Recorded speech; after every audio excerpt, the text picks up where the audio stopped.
آج کی تلاوت ہمارے لیے مس نایاب ملک کریں گی اور حوالہ ہے پیدائش کی کتاب 45واں باب 25ویں سے 28ویں آیت۔ ایک نیا موڑ ہماری ایمان کے سفر میں آ چکا ہے اور آج ہم اس کو دیکھیں گے۔ پیدائش کی کتاب 45واں باب 25ویں سے 28ویں آیت تک، جینیسس چیپٹر 45 ورسز 25 to 28۔ آئیے سنیں۔ مسیح میں آپ کی سلامتی ہو۔ ہمارے لیے آج کا حوالہ۔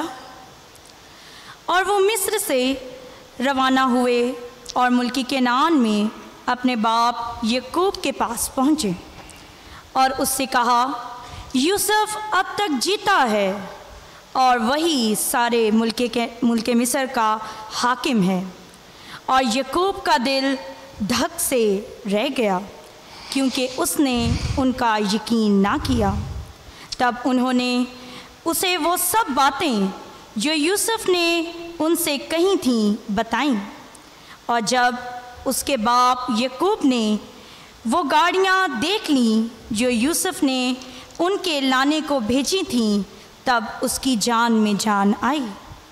اور اسرائیل کہنے لگا، یہ بس ہے کہ میرا بیٹا یوسف اب تک جیتا ہے، میں اپنے مرنے سے پیشتر جا کر اسے دیکھ تو لوں گا۔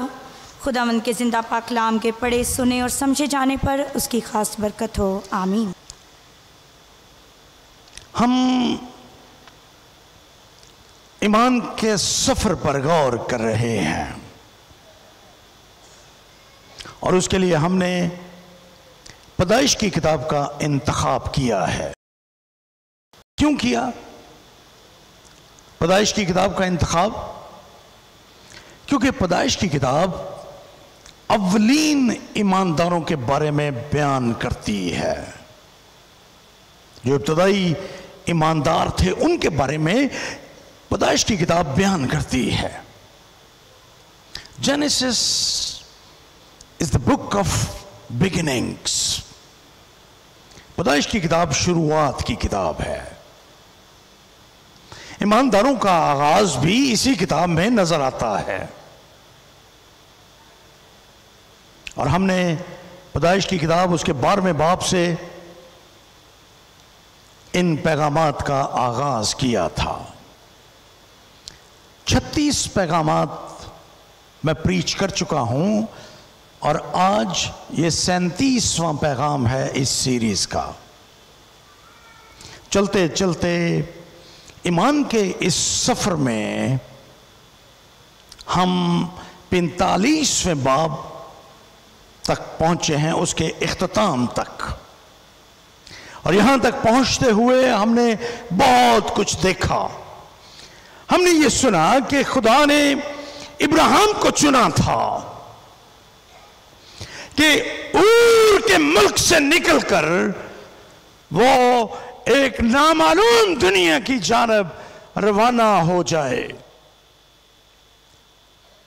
ابراہیم اپنے خاندان کے ساتھ اور کو چھوڑ دیتا ہے، لیکن اپنے خاندان کو نہیں چھوڑتا۔ وہ سارے مل کر ہاران کے ملک میں آ جاتے ہیں، جو آج کی دنیا میں شام کا ایک سرحدی علاقہ ہے۔ وہاں پر بستے ہیں، کئی برس گزر جاتے ہیں ہاران کے ملک میں رہتے ہوئے، اور وہیں پہ ابراہیم کا باپ انتقال کر جاتا ہے۔ جو ہی ابراہیم کا باپ انتقال کرتا ہے، ابراہیم کو یاد آتا ہے کہ خدا نے اس کو ایک نامعلوم دنیا کی جانب جانے کا کہا ہے، جس کے بارے میں وہ کچھ بھی نہیں جانتا تھا۔ آج کی جدید دنیا میں ہم کسی ایسے ملک کے بارے میں جہاں ہم نے کبھی سفر نہ کیا ہو، تو بھی ہمارے پاس معلومات کا ایک خزانہ موجود ہے۔ ہم اس کے بارے میں معلومات اکٹھی کر سکتے ہیں۔ لیکن میں ایک ایسے دور کے بارے میں بات کر رہا ہوں جب علم اور سائنس نے ابھی ترقی نہیں کی تھی، نہ کوئی ایسی سہولت تھی جس سے کسی دوسرے ملک کے بارے میں معلومات لی جا سکتی۔ سو جب خدا نے ابراہیم کو کہا کہ وہ اس ملک میں، وہاں پر نام بھی نہیں لکھا اس ملک کا، یہ دنیا ابراہیم کے لیے نامعلوم تھی، وہ کچھ بھی نہیں جانتا تھا۔ میں نے آغاز میں عرض کیا تھا کہ اور اس زمانے میں ایک انتہائی ترقی یافتہ شہر تھا، اس کے مقابلے میں کنعان ایک پسماندہ ملک تھا۔ لیکن حران میں جب ابراہیم کے باپ کے انتقال کا ذکر ہم پڑھتے ہیں، ابراہیم چل پڑتا ہے اس ملک کی طرف۔ اب بھی اس نے لوط کو اپنے ساتھ لے لیا، جو بعد ازاں اس کے لیے مشکلات کا سبب بنا۔ لیکن ابراہیم پہنچا کنعان میں، وہاں پر ایمان کے بے سفر میں بہت سے عروج و زوال ہم نے دیکھے ابراہیم کی زندگی میں۔ ہم نے دیکھا کہ خدا نے اس کو ہاجرہ سے ایک بیٹا اسماعیل عطا کیا، اور پھر خدا نے اس کو اس کی بیوی سارہ سے وعدے کا فرزند اسحاق عطا کیا۔ عیساؤ، اسماعیل اور اسحاق کے درمیان ہمیں کشمکش کا بیان نظر آتا ہے۔ اس کے بعد پھر ہم دیکھتے ہیں اسحاق کو خدا نے یعقوب اور عیساؤ دو بیٹے دیے، اس کا خاندان بھی پریشانیوں سے خالی نہیں تھا۔ اس کے بعد اس یعقوب کو 12 بیٹے دیے، جن میں سے یوسف 10واں بیٹا تھا، اور وہ یعقوب کی محبوب بیوی سے پیدا ہوا تھا جس کا نام راخل تھا۔ راخل کے 2 بیٹے پیدا ہوئے، جبکہ دوسری طرف لیا تھی جس کو 6 بیٹے خدا نے دیے۔ سو یوں یہ خاندان ہمیں آگے بڑھتا ہوا نظر آتا ہے۔ یعقوب کے 10 بیٹے یوسف سے، جو یعقوب کا پسندیدہ بیٹا ہے، اس سے نفرت کرتے ہیں، اتنی نفرت کہ انہوں نے اسے بیچ دیا اسماعیلیوں کے ہاتھوں۔ اسماعیلی اسے مصر میں لے گئے، مصر میں وہ غلام بن گیا پوتیفر کے گھر میں، وہاں پر اس پہ اس کی کردار کشی کی گئی، اس پر جھوٹا الزام عائد کیا گیا۔ وہی یوسف جو اپنے بھائیوں کی نفرت کا شکار ہو کر مصر میں پہنچا تھا، اب مصر میں وہ پوتیفر کے گھر میں ایک غلط الزام کا سامنا، جھوٹے الزام کا سامنا کرتا ہے، اور اس الزام کی وجہ سے جیل چلا جاتا ہے، 13 برس جیل میں رہتا ہے، اور 13 برس کے بعد خدا انتظام کرتا ہے یوسف کا، جیل سے نکال کر فرعون اسے دوسرے درجے کا حاکم بنا دیتا ہے۔ پوری دنیا میں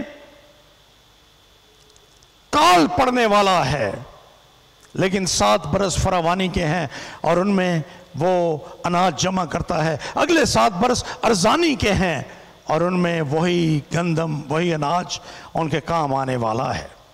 جب یہ کال پڑا، اس کے وہ 10 بھائی جنہوں نے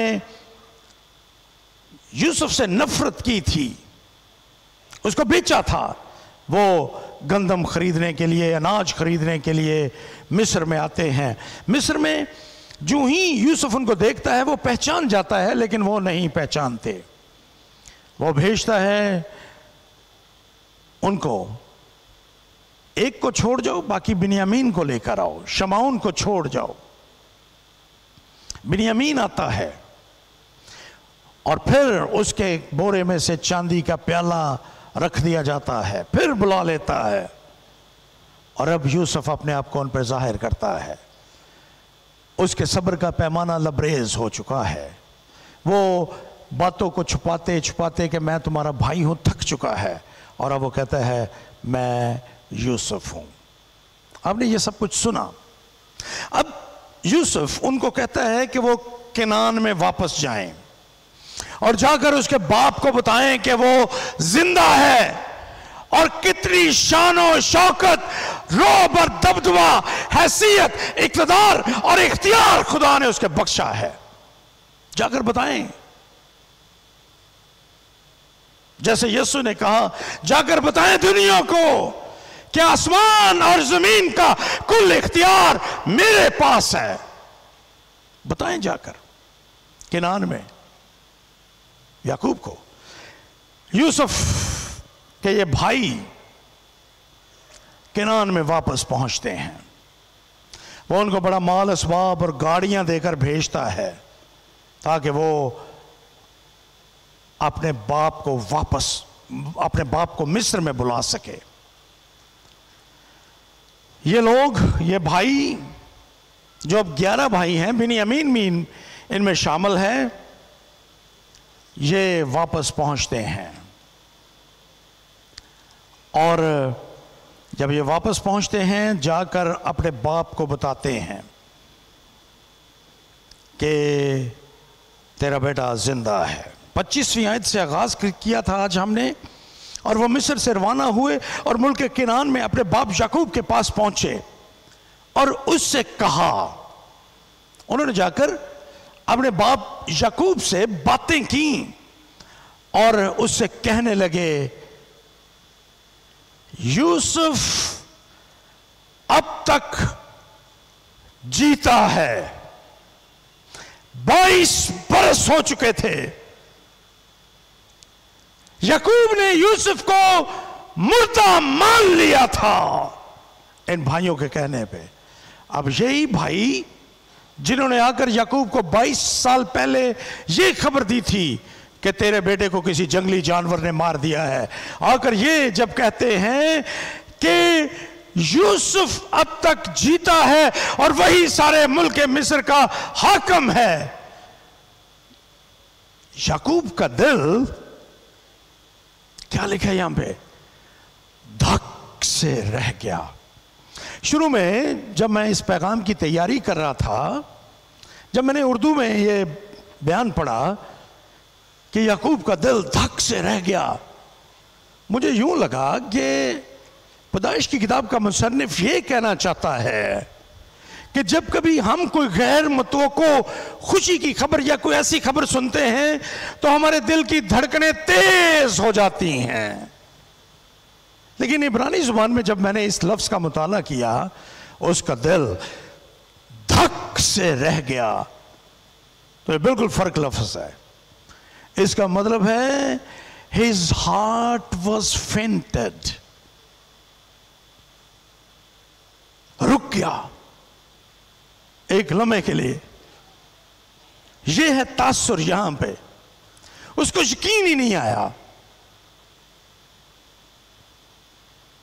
اس کا دل رک گیا۔ اتنی بڑی خبر کہ یوسف اب تک جیتا ہے، اس کا دل دھک سے رہ گیا کیونکہ اس نے ان کا یقین نہ کیا۔ لیکن اگر آپ 28ویں آیت کو پڑھیں گے تو وہاں پر ایک زبردست ایکسپریشن ہے۔ وہاں پر لکھا ہے 28ویں آیت میں، اور اسرائیل کہنے لگا، یہ بس ہے کہ میرا بیٹا یوسف اب تک جیتا ہے، میں اپنے مرنے سے پیشتر جا کر اسے دیکھ تو لوں گا۔ یہ بھی ترجمہ اردو زبان میں وہ تاثر نہیں دیتا جہاں لکھا ہے کہ اسرائیل کہنے لگا یہ بس ہے، یہ کمپلیٹ تاثر نہیں ہے۔ عبرانی زبان میں یہاں پر جو لفظ درج ہیں، انگریزی کے کنگ جیمز ورژن نے اس کا ترجمہ کیا اٹس انف، اور میری دانست میں اس کا ترجمہ ہے میرے لیے یہی کافی ہے۔